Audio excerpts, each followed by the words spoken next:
In 2 Chronicles chapter 24, the focus remains on Joash, who begins his reign as king of Judah at the age of 7 under the guidance of Jehoiada the priest.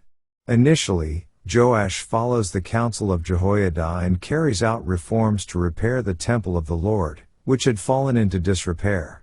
The people respond positively to the restoration efforts, contributing resources to fund the repairs, and the temple is renovated to its former glory. Joash demonstrates a commitment to the worship of the Lord and the upkeep of the sacred space. However, as Jehoiada ages and eventually dies, Joash's fidelity to the Lord falters. Influenced by the princes of Judah, Joash turns away from the worship of the God of his fathers and begins to embrace idolatry.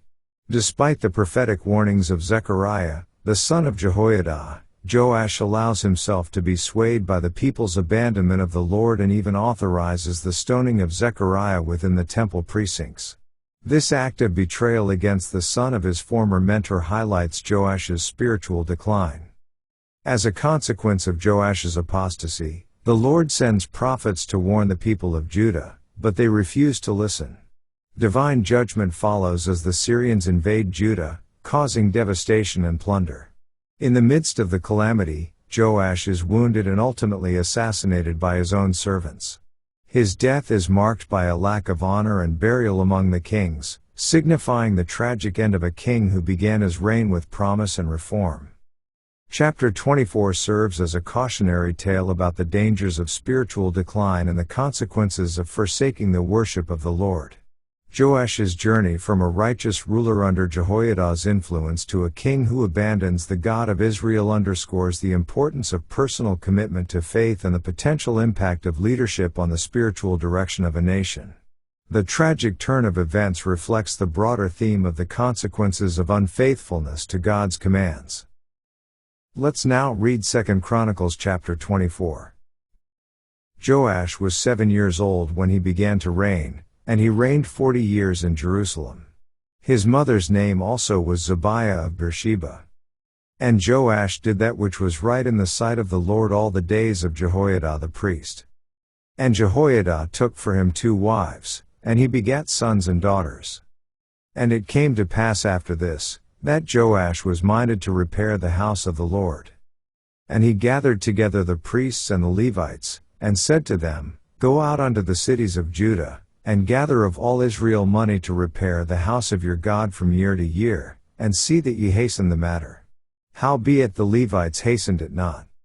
And the king called for Jehoiada the chief, and said unto him, Why hast thou not required of the Levites to bring in out of Judah and out of Jerusalem the collection, according to the commandment of Moses the servant of the Lord, and of the congregation of Israel, for the tabernacle of witness? For the sons of Athaliah, that wicked woman, had broken up the house of God, and also all the dedicated things of the house of the Lord did they bestow upon Baalim. And at the king's commandment they made a chest, and set it without at the gate of the house of the Lord. And they made a proclamation through Judah and Jerusalem, to bring in to the Lord the collection that Moses the servant of God laid upon Israel in the wilderness. And all the princes and all the people rejoiced, and brought in, and cast into the chest, until they had made an end. Now it came to pass, that at what time the chest was brought unto the king's office by the hand of the Levites, and when they saw that there was much money, the king's scribe and the high priest's officer came and emptied the chest, and took it, and carried it to his place again. Thus they did day by day, and gathered money in abundance. And the king and Jehoiada gave it to such as did the work of the service of the house of the Lord, and hired masons and carpenters to repair the house of the Lord, and also such as wrought iron and brass to mend the house of the Lord. So the workmen wrought, and the work was perfected by them, and they set the house of God in his state, and strengthened it. And when they had finished it, they brought the rest of the money before the king and Jehoiada, whereof were made vessels for the house of the Lord, even vessels to minister, and to offer withal, and spoons, and vessels of gold and silver. And they offered burnt offerings in the house of the Lord continually all the days of Jehoiada. But Jehoiada waxed old, and was full of days when he died, 130 years old was he when he died. And they buried him in the city of David among the kings, because he had done good in Israel, both toward God, and toward his house. Now after the death of Jehoiada came the princes of Judah, and made obeisance to the king. Then the king hearkened unto them. And they left the house of the Lord God of their fathers, and served groves and idols, and wrath came upon Judah and Jerusalem for this their trespass. Yet he sent prophets to them, to bring them again unto the Lord, and they testified against them, but they would not give ear.